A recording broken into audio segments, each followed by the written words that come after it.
নমস্কার, শুভদীপ প্রহর আপনাদের সবাইকে স্বাগত জানিয়ে আমরা শুরু করছি আজকের এখনকার অনুষ্ঠান আজকাল পরশু।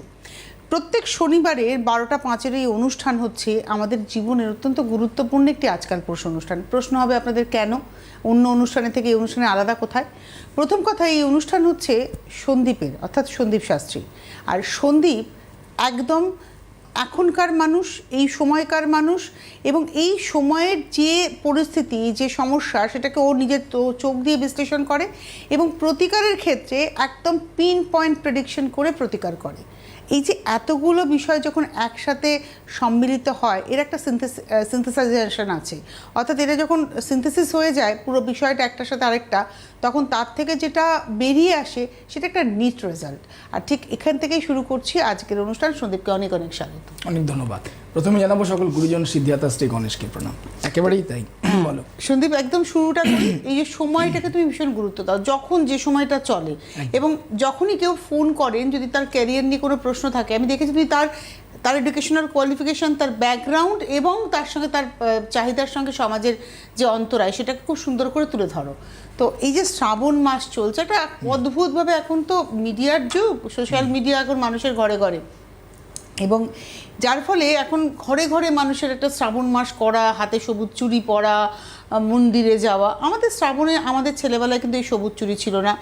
এবং আমি যেটা দেখেছিলাম যে শ্রাবণ মাসে লোকে তারকেশ্বর যাচ্ছেন বাঁক কাঁধে নিয়ে, সেটা ছোটোবেলা থেকেই দেখতাম। তো শ্রাবণ মাসের যে মহিমা, সেটা তুমি যদি বলো, ব্যাখ্যা করে, এবং এই সবুজ চুরি টুরি বা সব কিছু নিয়ে। না, অ্যাকচুয়ালি মানে গ্রহ সংস্কারের ক্ষেত্রে আমরা কি করে কাজে লাগাবো? প্রোগ্রামটাতে সবসময় তুমিও বলো এবং আমিও বলি যে আমি লজিক দেখে কথা বলি, মানে লজিকটা ভাবতে হবে, ম্যাজিক ভাবলে চলবে না। সেখান থেকে দাঁড়িয়ে জানতে হবে যে শ্রাবণ মাসটা হচ্ছে বর্ষার মাস, এবং এই বর্ষার মাসে বর্ষা যখনই পেরিয়ে যাবে, শ্রাবণের পরই তো আমাদের ভাদ্র আসে, বর্ষাটা পেরিয়ে গেলেই আমরা কিন্তু শরৎকালটাকে দেখি। শরৎকাল মানে হচ্ছে একদম স্বচ্ছ আকাশ, পরিষ্কার আকাশ, চারদিকে একদম সব কিছুই সবুজ। সবুজ কেন? পাতা, নতুন করে পাতা গাছ জন্মাচ্ছে এবং পাতা সব ধুয়ে যাচ্ছে, যত ধুলো ময়লা রয়েছে, তার মানে চারদিকটা কিন্তু অলরেডি সবুজ হয়ে যাচ্ছে। এবং শিব পার্বতীর কিন্তু খুব প্রিয় মাস হচ্ছে শ্রাবণ মাস, 1 নম্বর। 2 নম্বর, এই সময় কিন্তু সব দেবতারা ঘুমান এই মাসটা, শুতে যাবেন। এই যে সময়টা এই মাস থেকে শুরু হয়, এই সময়টাতে কি হচ্ছে, তুমি এই যে চারদিকে যে আমাদের প্রকৃতি সবুজ থাকছে, শিব পার্বতীর প্রিয় মাস, তাদেরও প্রিয় রং হচ্ছে সবুজ, তাদের প্রসন্ন, তাদের আশীর্বাদ পাওয়ার জন্য অনেক মহিলারা সবুজ চুড়ি পরছেন।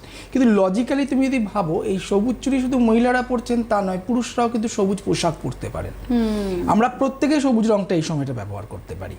ইনফ্যাক্ট যাদের বুধ গ্রহ খারাপ, যাদের সবুজ রংটা হয়তো অ্যাভয়েড করতে বলা হচ্ছে, তারাও কিন্তু এই মাসে সবুজ রং পরতে পারেন, কোনো সাইড এফেক্ট বা ব্যাড এফেক্ট পাবেন না। কিন্তু পাশাপাশি জানতে হবে, এই সময়টাতে আমি যখন একটা কথা বললাম যে সমস্ত দেবতারা তো এই সময় ঘুমাতে যাচ্ছেন, তাহলে আমরা গ্রহ সংস্কার করব কিভাবে? গ্রহ সংস্কার হবে একমাত্র দেবাদিদেব মহাদেব তার কৃপায়। কারণ হচ্ছে এই সময়টাতে আমরা শুধুমাত্র শ্রাবণের সোমবার নয়, শ্রাবণের প্রত্যেকটা দিন দেখবে অনেকেই আছেন, অনেক পরিবার আছেন, ইনফ্যাক্ট এই সময় থেকে একটা বিশাল বড় ভালো সময়, কারণ এরপরই আমার জন্মাষ্টমী, তারপরে দুর্গাপুজো, এবং তার আগে কৌশিক অমাবস্যা, তারপরে তোমার ওইদিকে কালী পুজো, মানে আমরা একটা টানা ধারাবাহিক ভালো সময়ের দিকে। একদমই তাই। মানে আমি বিশেষ করে বলি, রথের সময় থেকে নিয়ে টানা একদম কালী পুজো পর্যন্ত যে সময়টা, তারপরে শেষ হচ্ছে তোমার পৌষকালী।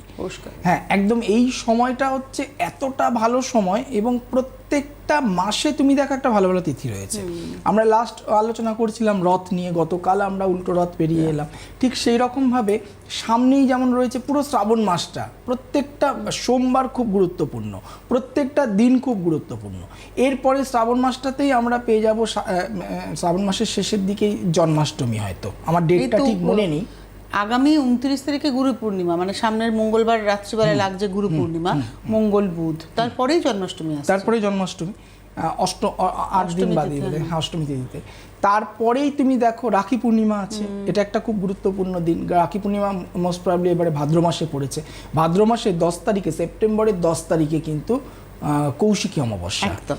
একদম সেটারও কিন্তু একটা গুরুত্বপূর্ণ, সেপ্টেম্বরের 10 তারিখ যে কৌশিকী অমাবস্যা রয়েছে, আমি এখন থেকে অ্যানাউন্সমেন্ট করে রাখছি, যারা, কারণ প্রত্যেকটা বছর নেয় এবছরও কৌশিকী অমাবস্যায় প্রচুর কাজ হবে এবং প্রত্যেকটা মানুষ অনেকেই বসে থাকেন যারা কৌশিকী অমাবস্যায় কাজ করাতে চান, বিভিন্ন গ্রহ সংস্কার এবং অনেক কঠিন কঠিন সমস্যার সমাধান খুব সহজেই এই সময় পাওয়া যায়। তাই কৌশিকী অমাবস্যায় যারা কাজ করাতে চাইছেন, বিশেষ করে নর্থ বেঙ্গলের মানুষরা, বিশেষ করে গুয়াহাটির মানুষরা এবং বিশেষ করে আগরতলার মানুষরা, কারণ কৌশিকী অমাবস্যার আগে নর্থ বেঙ্গল আমি আগামী পরশু দিন যাচ্ছি, নেক্সট মান্থে কৌশিকীর আগে আবার যাব, গুয়াহাটি আগামী মাসে রয়েছে কৌশিকীর আগে জাস্ট লাস্ট চেম্বার, এবং আগরতলাও কৌশিকীর আগে লাস্ট চেম্বার। বাকিগুলোর কথা কেন বললাম না, বাকিগুলো কিন্তু বাকি যা যা চেম্বার রয়েছে কৌশিকীর আগে 2বার বা 3বার রিপিট হবে, বাট নর্থ বেঙ্গল, গুয়াহাটি আর আগরতলা হবে না। এরা একটু কনসাসন কেউ আছেন? হ্যাঁ, টেলিফোনে বন্ধু আছেন, আর আমি অবশ্যই তোমার চেম্বারগুলো আরেকবার বলে দেবো। নমস্কার, কে রয়েছেন? হ্যাঁ দিদি, আপনাকে নমস্কার। সন্দীপ দাকেও আমার নমস্কার। আপনি কে বলছেন, কোথা থেকে বলছেন? আমি জলপাইগুড়ি থেকে বলছি। আমি আমার মেয়ের সম্বন্ধে একটু জানতে চাই। জলপাইগুড়ি বলি, থেকে? হ্যাঁ আগে বলি, আমার কাকাতো ভাইয়ের ছেলে, ওনার কাছে শিলিগুড়িতে দেখিয়ে এবার নিটে চান্স পেয়েছে। নিটে, এই নিট নিয়ে এত কেলেঙ্কারি চলছে। হ্যাঁ হ্যাঁ হ্যাঁ, সারা ভারতবর্ষ উত্তাল নিট উত্তাল নিয়ে। উত্তাল, একদমই তাই। তো এবার আমি আমার মেয়ের সম্বন্ধে একটু জানতে চাই দিদি। একদম। ডেট অফ বার্থ বলুন। 28 মে 2003। মানে জেনজি আপনার মেয়ে। আর সময়টা? আপনার সময়টা? 6টা 20, সকাল 6টা 20। আর কোথায়? কোচবিহার। আপনি তো নিয়মিত দেখেন সন্দীপের অনুষ্ঠান? হ্যাঁ হ্যাঁ হ্যাঁ, দেখি, আচ্ছা, অপেক্ষা ভালো করুন। লাগে ওনার প্রোগ্রাম দেখতে। আচ্ছা, 28 মে 2003 বুধবার ছিল, তাই তো? হ্যাঁ হ্যাঁ হ্যাঁ। মিথুন লগ্ন, মেষ রাশি, অশ্বিনী নক্ষত্র, দেবগণ আপনার মেয়ের, জানা ছিল? আপনি কি জানতেন এটা? এইটুকু জানতাম দাদা। আচ্ছা, ঠিক আছে। মেষ রাশি, বর্তমান শনি 7.5 ফার্স্ট স্টেজ চলছে, প্রথম অধ্যায় চলছে। 2 নম্বর হচ্ছে আপনার মেয়ের বৃহস্পতি এবং মঙ্গল দুটি গ্রহ সমসপ্তমে দৃষ্টি দিচ্ছে এবং দুটি গ্রহই হচ্ছে খুব তুঙ্গ। এটা খুব ভালো, ওর চার্টের মধ্যে এটা খুব ভালো ইন্ডিকেশন। কিন্তু অষ্টমে বসে গেছে মঙ্গল, যেটা মাঙ্গলিক দোষের মধ্যে পড়ে। রবি রাহু যুক্ত হয়ে গ্রহণ দোষ সৃষ্টি করেছে এবং ষষ্ঠ স্থানে কেতু বসে রয়েছে। আপনার মেয়ের চার্ট অনুযায়ী এইটাতে বিশেষ করে উচ্চ শিক্ষার একটা প্রবল যোগ রয়েছে, বিশেষ করে আর্টস, মানে বৃহস্পতি মঙ্গল তুঙ্গ থাকলে আর্টসের কোনো সাবজেক্ট, লিটারেচার ওরিয়েন্টেড কোনো সাবজেক্ট বা প্রশাসনিক রিলেটেড কোনো সাবজেক্টের ওপর যদিও পড়াশোনা করে, উচ্চশিক্ষার জায়গা, এমনকি রিসার্চ ওরিয়েন্টেড কোনো জায়গাতেও যেতে পারে। পরবর্তীকালে আমি রিসার্চটা কেন বললাম, কারণ রিসার্চ করার পর অনেকে ল্যাবে কাজ করে, অনেকে প্রফেসরি মানে টিচিং প্রফেশনে যায়। আপনার মেয়ের চার্টের মধ্যে টিচিং প্রফেশনের একটা জায়গা রয়েছে। শেয়ার করুন, পড়াশোনাটা শুনবো আগে আমি। হ্যাঁ দাদা, আমি বলছি, আপনি যা বললেন আমি সবটাই ঠিক। আমার মেয়ে জিওগ্রাফিতে এমএ কমপ্লিট করেছে। তো ও একটা জিওগ্রাফি, হ্যাঁ হ্যাঁ হ্যাঁ, তো ও একটা কলেজে গেস্ট লেকচারার হিসেবে ঢুকেছে। তো ও পিএইচডি শুরু করতে চাচ্ছে। তো সেটা কি হবে দাদা? হ্যাঁ হবে, আমি তো আগেই বলে দিলাম।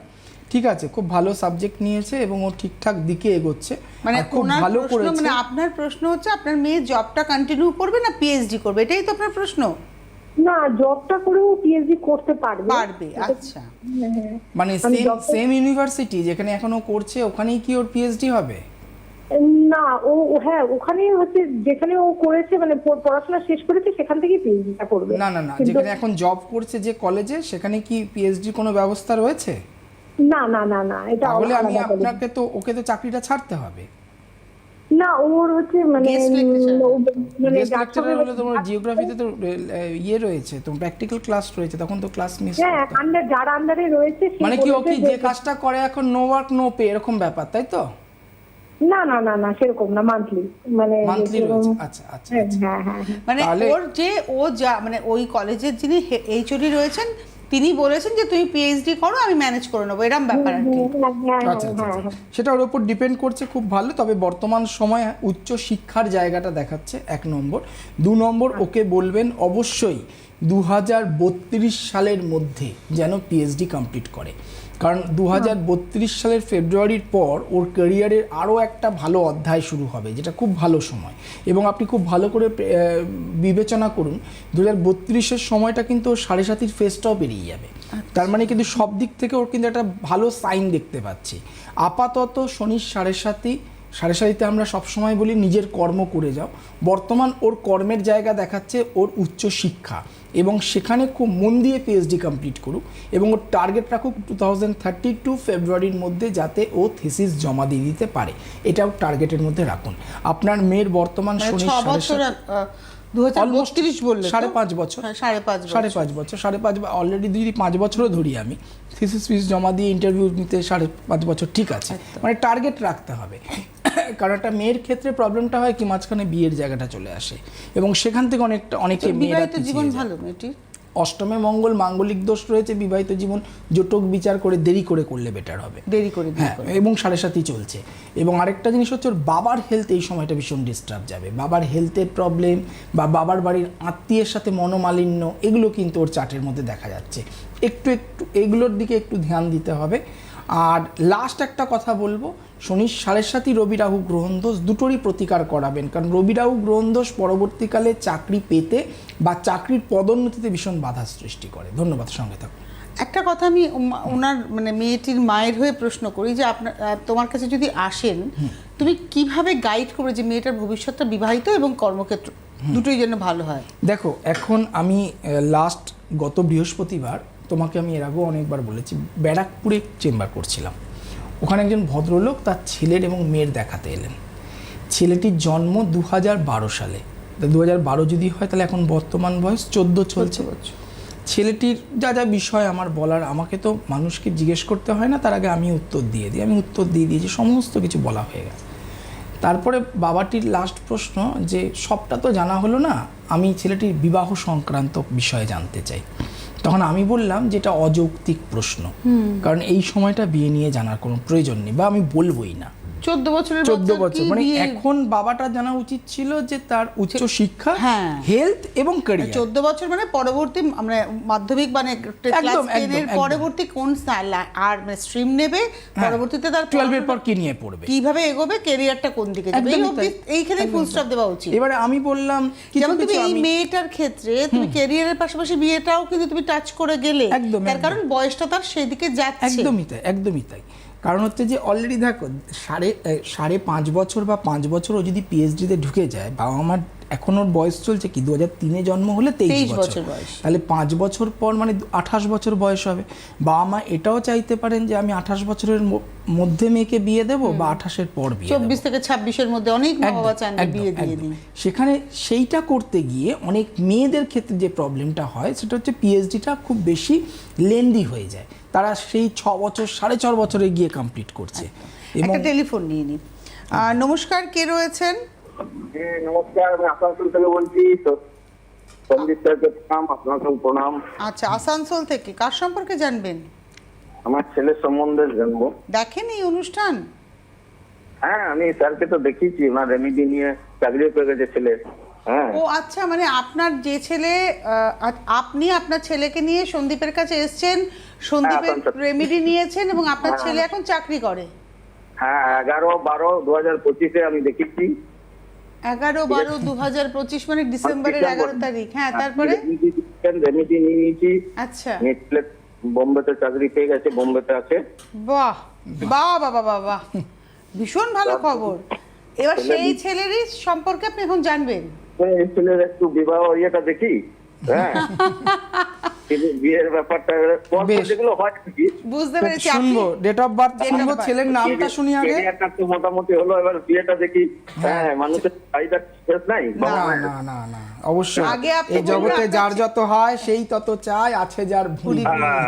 তারপরে বলবো মেয়েটা কেমন হবে। না, আগে দাদা ছেলের নাম বলুন। সৌম্য দাস। আচ্ছা আচ্ছা, আপনি তো ছেলের বিয়ে আর বৌমা মানে মেয়েটি কেমন হবে জানতে চাইলেন। এর পরের প্রশ্ন করবেন না ছেলে হবে না মেয়ে হবে, নাতিপুতির ব্যাপারে অত ডিটেইলস নিতে পারবো না। ডেট অফ বার্থ শুনবো। ওগুলো তো আপনার হাতেও নেই, তাহলে জিজ্ঞেস করেই দিত লোকে যদি হাতে থাকে। ডেট অফ বার্থ বলুন। ডেট অফ বার্থ হচ্ছে 2 10/1998। সময় 2/10/1998। 1:13 বেলা। আচ্ছা, জন্মস্থান আসানসোল, জন্মস্থান বরাবর, বরাকর। আসানসোল। শুক্রবার ছিল। আচ্ছা, না আপনার তো ডিসেম্বরে প্রতিকার নিয়েছেন, ডিসেম্বরের 11 তারিখে দেখিয়েছেন, তারপরে প্রতিকার নিয়েছেন। আজকে 7 মাসে আমরা দাঁড়িয়ে আছি। আপনি বলছেন আপনার ছেলে চাকরি পেয়ে গেছেন এবং আপনারা এতটাই স্যাটিসফাইড যে এখন ছেলের বিয়ে নিয়ে ভাবছেন, যদিও ছেলের বিয়ের বয়স কিন্তু সেভাবে এখনো হয়নি। না, মানে এখনকার স্টেজে দাঁড়িয়ে ছেলের 28 বছর বয়স হিসেবে মতো। একদমই তাই। 28 হয়নি, 27+, ওই অক্টোবর আসলে 28 হবে। ধনুলগ্ন, মকর রাশি, ধনিষ্ঠা নক্ষত্র, রাক্ষসগণ বা দেবাড়িগণ অ্যাকচুয়ালি খুব ভালো। মানে তোমার ধরো এটা একদম আমি বলি যে আমরা মধ্যবিত্ত বাঙালি পরিবার থেকে এই ধরনের চিন্তা ভাবনা, ছোট থেকে যখন আমরা বড় হয়েছি না, আমাদেরকে কিন্তু মাথায় পুশ করা হয়েছে ভালো করে পড়ো বাবা, তোমাকে চাকরি করতে হবে। কেউ কিন্তু বাঙালি ঘরে বলছে না যে তোমায় ব্যবসা করতে হবে। ঠিক সেই রকমই চাকরিটা ঠিকঠাক টাইমে হয়ে গেলে এবারে বিয়ে করতে হবে, আর বিয়েটাও ঠিকঠাক হয়ে গেলে পরের প্রজন্ম। তো এটা হচ্ছে আমাদের একদম মানে বেসিক চিন্তা ভাবনা। সেখান থেকে দাঁড়িয়ে আপনি একজন বাবা হিসেবে খুব ভালো চিন্তা ভাবনা করেছেন। আমি একটা জিনিস বলি, আপনার ছেলে চাকরি পেল কেন? কারণ 4টার মধ্যে শনিভঙ্গ, কালসর্প দোষ, অঙ্গারক দোষ, গুরুচণ্ডাল দোষ, অনেকগুলো দোষ ছিল। এত দোষগুলো থাকা সত্ত্বেও চাকরি পেল কারণ আপনি সঠিক সময়ে প্রতিকারটা করেছেন। আমরা এখান থেকে বসে সবসময় প্রত্যেকটা প্রোগ্রামে বলি যে একটা ফোন হাজারো ফোনের উদাহরণ, আমি রিলেট করতে পারবো নিজের সঙ্গে। এই যে বারবার আমি আর দিদি চিৎকার করে বলি না, সঠিক সময়ে প্রতিকার করেন, সঠিক সময়ে প্রতিকার করেন। সময় পেরিয়ে গেলে আমাদের হাতেও কিছু করার থাকে না। ঠিক সেই রকম আপনি সঠিক সময়ে প্রতিকার করে উইদিন 7 মান্থ আপনি এখন পরের ব্যাপারটা ভাবতে পারছেন। ঠিক সেই রকম আপনার ছেলের চার্টের মধ্যে মঙ্গল রাহু অঙ্গারক দোষ রয়েছে। এই মঙ্গল যখনই রাহু কেতু শনির সাথে যুক্ত হয় তখন তার বিবাহিত জীবনটা ডিস্টার্ব ক্রিয়েট করে। কী ধরনের ডিস্টার্ব ক্রিয়েট করছে? মঙ্গল হচ্ছে আমার জীবনের মাঙ্গলিক অনুষ্ঠান দেয়। যখন সে কোনো কাঁচা গ্রহ মানে রাহু কেতু বা শনির সাথে যুক্ত হয়ে গেল তখন সে হয়ে গেল অশুভদায়ক। অশুভদায়ক মানে হচ্ছে তখন আর মাঙ্গলিক অনুষ্ঠানটা মাঙ্গলিক পর্যায়ে থাকবে না, অমাঙ্গলিক পর্যায়ে চলে যাবে। বিয়ের পর বিভিন্ন ধরনের সমস্যা, আইনি জটিলতা বা দুজনের মধ্যে আন্ডারস্ট্যান্ডিং প্রবলেম বা সেপারেশন। আপনি এই জায়গার এখন একটা প্রতিকার ভীষণভাবে আপনার ছেলের দরকার। আর বর্তমান সময়ে একটা জিনিস আমি আপনাকে বলে রাখি, সেটা হচ্ছে যে আপনি বিয়ে দিতে চাইছেন, খুব ভালো কথা। বাস্তবের দিক থেকে ভাবতে গেলে আপনার ছেলের আপনার ছেলের এবছর জুলাইয়ের খুব ভালো, 7ই জুলাই থেকে ওর একটা বিবাহযোগ শুরু হয়েছে। 25শে জুলাই বাবা ফোন করেছেন, অলরেডি মনে হয়েছে একটা বিয়ে। অক্টোবর 2028 পর্যন্ত একটা বিবাহের যোগ রয়েছে প্রবল পরিমাণে। এই সময়ের মধ্যে হঠাৎ করে কোনো বিবাহের যোগাযোগ আসতে পারে। আপনি কি দাদা? হ্যাঁ বলুন। বলছে বিবাহের কোনো যোগাযোগ আপনাদের কাছে এসছে ছেলের ব্যাপারে, যে ছেলেকে এবার বিয়ে দাও? আমি চেষ্টা করে যাচ্ছি, পেপার দেখে, মুখ দেখে, চোখ দেখে।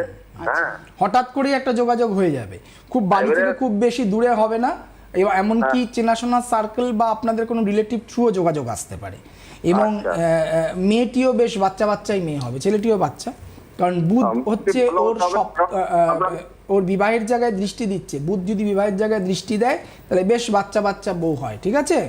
এবং জুলাই 2026 থেকে অক্টোবর 2028 প্রবল বিবাহের যোগ। যদি এর মধ্যে বিয়ে না হয় বা বিয়ে ঠিক না হয় তাহলে একেবারে 1 বছর আপনাকে পিছিয়ে যেতে হবে, অক্টোবর 2029-এর পর যোগাযোগ করতে হবে। আর মেয়ে কেমন হবে ওনার একটা প্রশ্ন ছিল। ওই যে বললাম বাচ্চা বেশ সুন্দর ছোট্টখাট্ট মেয়ে হবে, মানে বৌমা হবে, ঠিক আছে। মেয়ে ভালো হবে।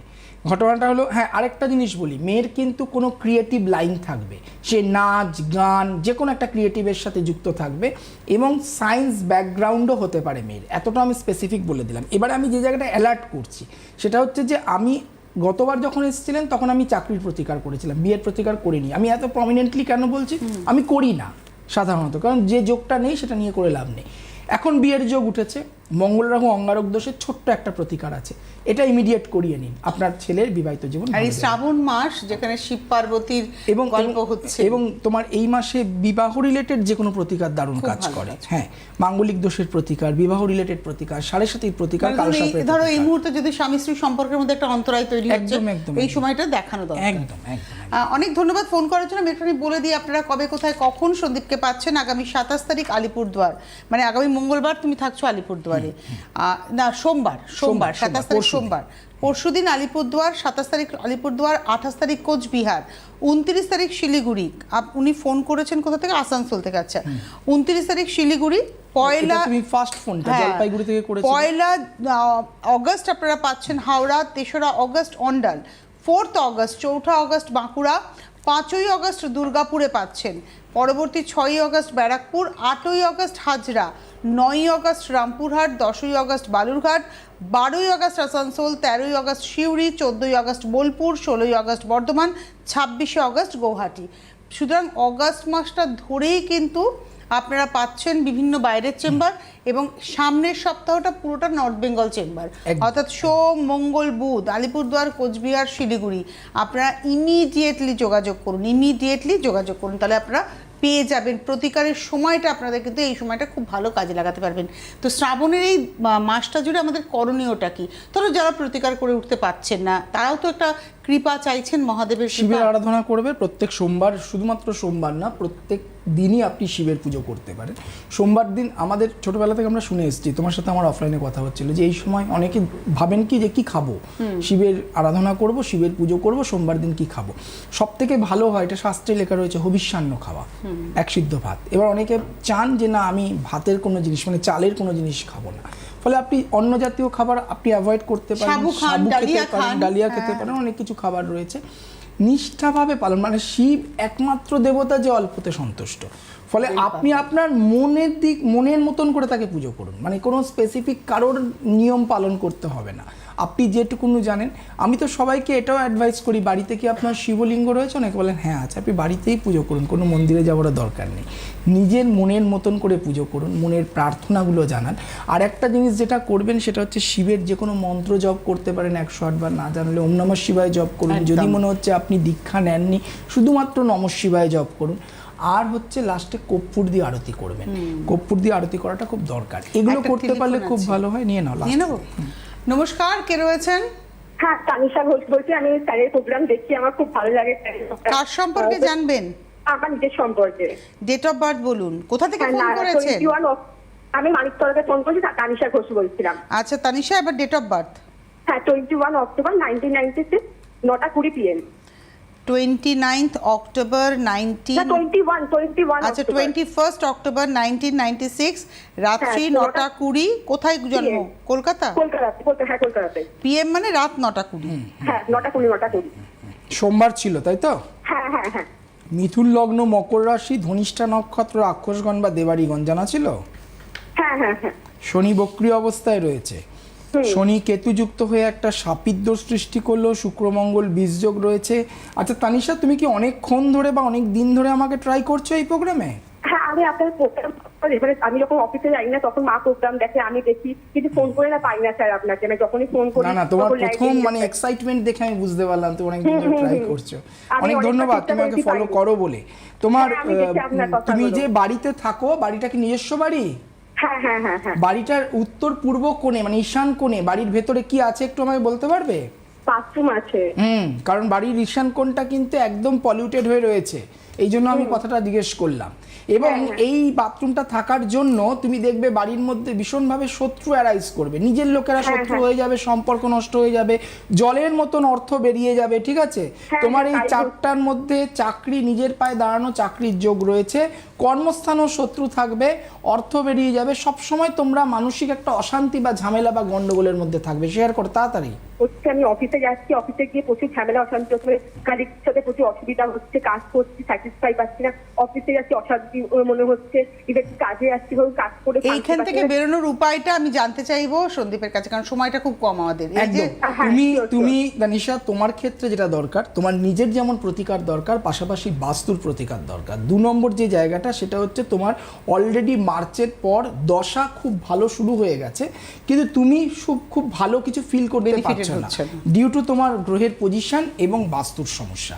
এগুলোর প্রতিকার করাও। মা ভীষণ ভুগবেন, তুমি নিজেও ভীষণ ভুগবে, কোমরের সমস্যা, গাইনিক্যালি প্রবলেম, এটা নিয়ে ভীষণভাবে রং ট্রিটমেন্টের সম্ভাবনা রয়েছে। তানিশা, আমি জানি না মায়ের কথাটা তুমি আর উত্তর দিতে পারবে না, কারণ সময়টা আমাদের নেই, ফোনটা কেটে গেছে, হাতে সময় নেই। কিন্তু যারা অনুষ্ঠানটা দেখলেন, দেখুন জ্যোতিষশাস্ত্র পিন পয়েন্ট প্রেডিকশন করতে পারে যদি জ্যোতিষী ম্যাজিক না করে লজিক্যালি কথা বলেন।